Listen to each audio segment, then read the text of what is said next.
Hi, എല്ലാവർക്കും നമസ്കാരം. കുറച്ച് ദിവസമായിട്ട് ഒരു അനാഥാലയത്തിനെ ചുറ്റിപ്പറ്റിയാണല്ലോ വാർത്തകൾ മുഴുവനും. മെയിൻ സ്ട്രീം മാധ്യമങ്ങളൊക്കെ ഒന്നോ രണ്ടോ ദിവസമാണ് ഇതിനെക്കുറിച്ച് വാർത്ത ചെയ്തത്.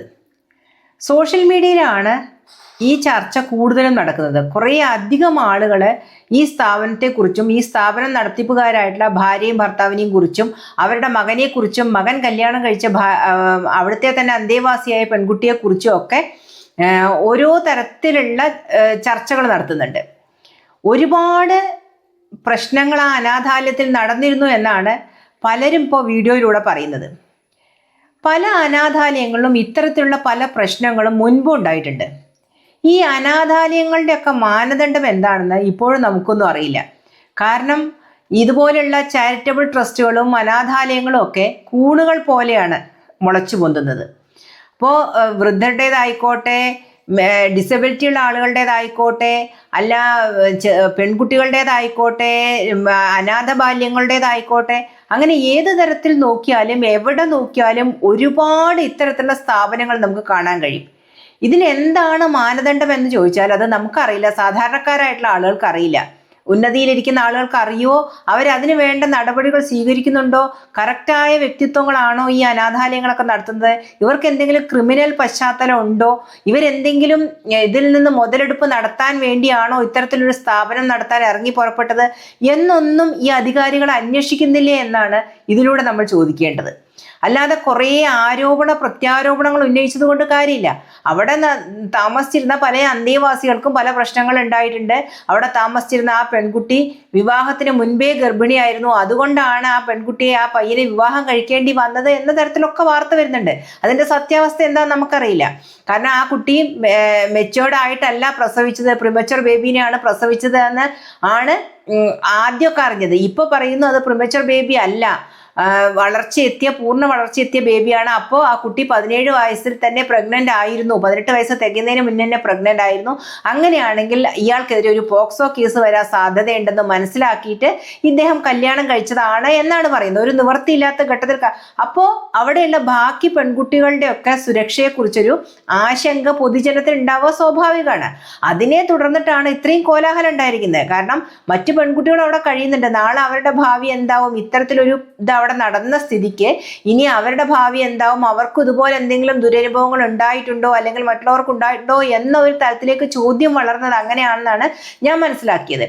പക്ഷേ ഇതിനേക്കാളൊക്കെ നമ്മൾ ചിന്തിക്കേണ്ട വിഷയം എന്ന് പറഞ്ഞാൽ ഇത്തരത്തിൽ കൂണുകൾ പോലെ വളർന്നു പൊങ്ങുന്ന അനാഥാലയങ്ങള് ഗവൺമെന്റിന്റെ കെയർ ഉണ്ടോ, ഇതിനെ പ്രൊട്ടക്ട് ചെയ്യാനുള്ള അധികാരികളെ ഈ അനാഥാലയത്തിന് ചുറ്റുമുള്ള നമ്മുടെ തദ്ദേശ സ്വയംഭരണ സ്ഥാപനങ്ങളെ ഇതിനെക്കുറിച്ച് അന്വേഷിക്കുന്നുണ്ടോ, ഇത് ആരാണ് നടത്തുന്നത്, ഇവർക്ക് അതിനുള്ള ഒരു മനസ്സുണ്ടോ, അല്ലെങ്കിൽ അവര് ക്രിമിനൽ പശ്ചാത്തലം ഉള്ളവരാണോ എന്നൊക്കെ അന്വേഷിച്ചിട്ട് വേണം ഈ നടത്തിപ്പിനുള്ള പെർമിഷൻ കൊടുക്കാൻ എന്നുള്ളതാണ് എൻ്റെ അഭിപ്രായം.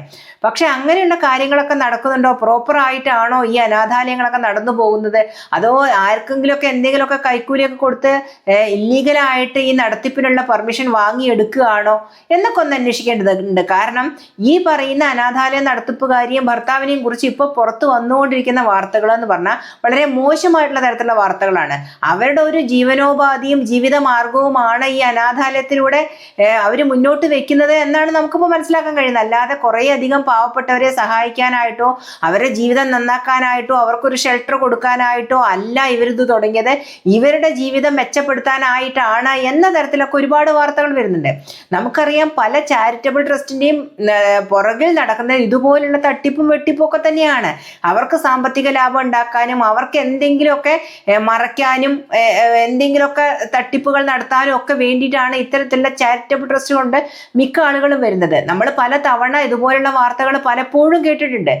പത്രത്തിലെ 1-2 കോളങ്ങളിൽ ഒതുങ്ങിപ്പോവുകയും അല്ലെങ്കിൽ ന്യൂസ് ചാനലുകളുടെ 1-2 ദിവസത്തെ ചെറിയൊരു ന്യൂസായി മാറുകയും മാത്രം ചെയ്യുന്ന തരത്തിൽ ഇത് അവസാനിക്കുന്നതാണ് നമ്മൾ കണ്ടിട്ടുള്ളത്. അതുപോലെ തന്നെയാണ് ഈ കേസ് സോഷ്യൽ മീഡിയയിൽ വലിയ വിവാദമായ സമയത്ത് സ്വാഭാവികമായിട്ടും ഇതിനെതിരെ പോലീസ് രംഗത്ത് വരണം ഒരു ഘട്ടം വരികയും പോലീസ് കേസെടുക്കുകയും അന്വേഷണം ആരംഭിക്കുകയും ചെയ്ത സമയത്താണ് മെയിൻ സ്ട്രീം മാധ്യമങ്ങളൊക്കെ ഈ സ്ഥാപനത്തെക്കുറിച്ചൊരു വാർത്ത കൊടുത്തത്.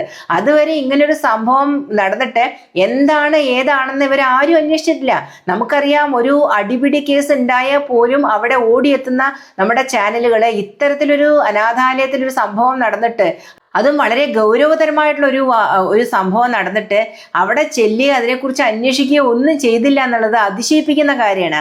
അപ്പോൾ ഇതിന്റെ പുറകിലൊക്കെ വലിയൊരു കോക്കസ് തന്നെ പ്രവർത്തിക്കുന്നുണ്ടെന്ന് വേണം നമ്മൾ മനസ്സിലാക്കാൻ. കാരണം ഇവരൊന്നും അല്ല, അതിന്റെ പിന്നിൽ വലിയ വമ്പന്മാരുണ്ടാവും, ഇവരെ മുൻനിർത്തി പലരും കളിക്കുന്നതായിരിക്കാം. അപ്പൊ അങ്ങനെയൊക്കെ ചിന്തിക്കുമ്പോൾ ഈ മെയിൻ സ്ട്രീം മാധ്യമങ്ങളൊന്നും മിണ്ടാതിരിക്കുന്നത് അത് ആ കാരണം കൊണ്ടാണെന്നാണ് നമ്മൾ മനസ്സിലാക്കേണ്ടത്. അപ്പൊ സോഷ്യൽ മീഡിയ ഇത് നിരന്തരം ഏറ്റുപിടിച്ച് പ്രശ്നം ഉണ്ടാക്കുന്നത് കൊണ്ട് ഒരു നിവൃത്തിയില്ലാതെ അന്വേഷിക്കുന്നു എന്നാണ് നമ്മൾ ഇതിലൂടെയൊക്കെ മനസ്സിലാക്കേണ്ടത്.